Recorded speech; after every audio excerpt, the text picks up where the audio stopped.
તો ગાજરનું અથાણું બનાવો સૌથી પહેલાં ગાજરને આપણે મીઠાના પાણીમાં 2 કલાક પલાળીને રાખી દેવાના છે. ત્યારબાદ આપણે અહીંયા મરચાં અને લસણને શેકી લેવાનું છે. ત્યારબાદ શીંગને શેકી લેવાની છે અને ત્યારબાદ કસૂરી મેથી શેકી લેવાની છે. તો ત્યારબાદ શેકેલું જીરું પણ લેવાનું છે.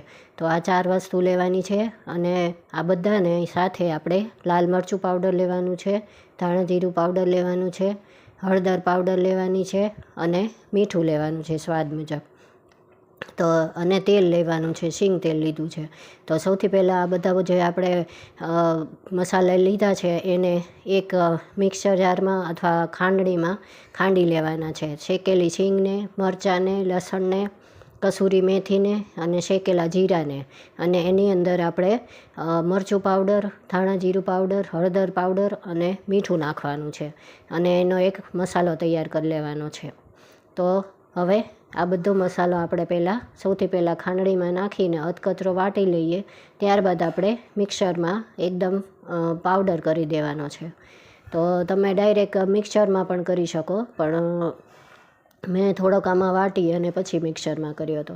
તો આ બધા મસાલાનો વધઘટ તમે તમારી રીતે કરી શકો. મેં 1 મોટા ગાજરનું અથાણું બનાવ્યું છે, એ પ્રમાણે ક્વોન્ટિટી લીધી છે. તો હવે એને થોડું અધકચરું વાટી અને ગાજરને હું એકદમ નાના નાના ક્યુબમાં સમારી લઈશ. તો આવી રીતે એકદમ ઝીણા જેમ બને એમ એવા જ સમારવાના. તો ગાજરને 2 કલાક રાખીને મેં એટલે સમાર્યા, કારણ કે થોડા સોફ્ટ થઈ જાય. અને અહીંયા મસાલો પણ રેડી થઈ ગયો છે. તો આ રીતનો મસાલો બને છે, આપણે સૂકી ચટણી બનાવીએ એ રીતનો. તો હવે આપણે ગાજરમાં આ મસાલાને પહેલાં ભેળવી દેવાનો છે. તો મસાલાને બરાબર એકદમ સરસ રીતે ભેળવી અને એને હલાવી નાખવાનો છે. બરાબર ગાજરની સાથે મિક્સ થઈ જાય એ ધ્યાન રાખવાનું છે. બરાબર મિક્સ થઈ જાય પછી આપણે તેલ લેવાનું છે. તો આ વઘાર્યું અથાણું બનાવવાનું છે, એટલે વઘારમાં જેટલું આપણે તેલ નાખીએ એટલું જ તેલ લેવાનું છે.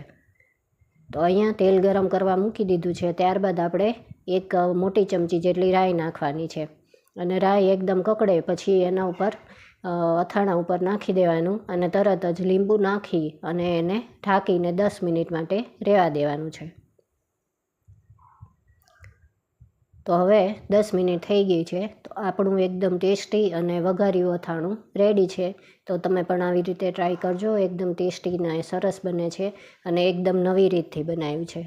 તો ગમે તો એક લાઈક આપી દેજો.